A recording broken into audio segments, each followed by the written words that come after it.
Fala nação vascaína! Estamos aqui em mais um vídeo do canal. Você está por dentro da disputa do Vasco e Flamengo pela gestão do Maracanã? Então assista esse vídeo completo, mas antes não esqueça de se inscrever no canal e curta o vídeo se gostar do conteúdo. O Vasco respondeu ao presidente do Flamengo sobre o uso do Maracanã, afirmando que o rival está violando cláusulas do contrato. O Vasco emitiu uma declaração nesta sexta-feira, refutando os comentários feitos pelo presidente do Flamengo, Rodolfo Landim, sobre o uso do Maracanã e reafirmando seu interesse em administrar o estádio. O clube também acusa o rival de violar cláusulas do contrato de concessão provisória. De acordo com Landim, desde o início de 2021, o Vasco tentou alcançar um acordo com o Flamengo e o Fluminense para participar da gestão do Maracanã, mas infelizmente não foi possível. É público que o Flamengo e o Fluminense possuem um acordo de exclusividade para gerir o estádio público, conforme mencionado na nota. Ao contrário do que parece, a administração do Flamengo tem violado regularmente os termos da permissão temporária de uso do Maracanã. Esta inclui uma cláusula que especifica que todos os clubes devem usar o estádio nas mesmas condições.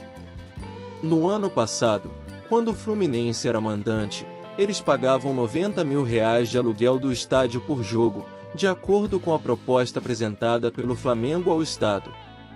No entanto, o Vasco foi cobrado R$250 mil por partida da Série B e não foi repassada a habitual participação do mandante na receita de bares e restaurantes do estádio. Esta é a argumentação do Vasco. O presidente do Flamengo, que atualmente administra o Maracanã juntamente com o Fluminense, declarou em entrevista ao jornal O Globo que eles procuraram o Vasco para que ele se juntasse ao consórcio que administra o estádio. Porém, a diretoria do Vasco afirma que não houve contato na atual gestão. Landim afirmou que não há privilégios sendo dados a nenhum time e se preocupa com as opiniões da torcida do Vasco, que acredita que estão entregando o estádio para o Flamengo e Fluminense. Ele afirmou que o Vasco teve a oportunidade de se associar aos dois outros times, mas optou por não fazê-lo no início do processo.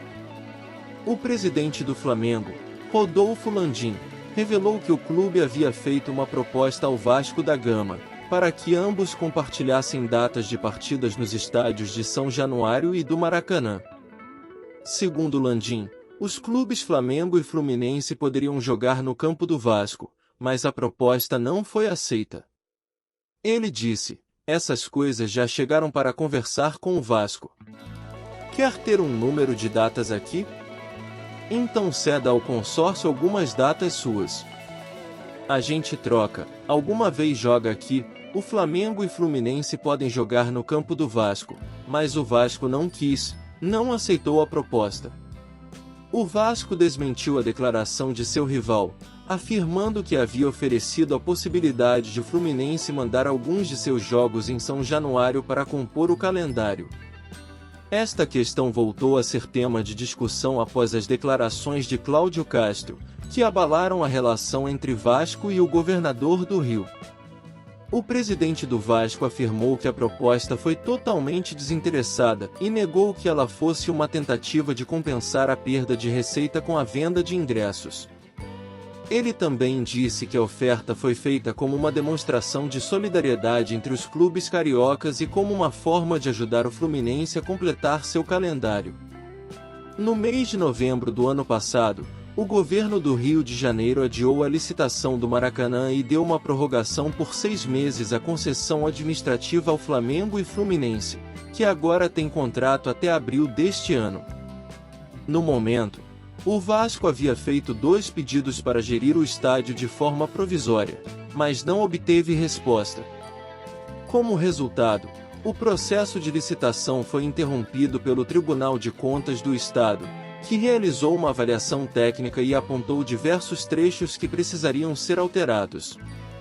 O TCE determinou, então, que a licitação fosse refeita, e ela está sendo elaborada na Casa Civil do Estado. No entanto, não há previsão para o início do processo novamente,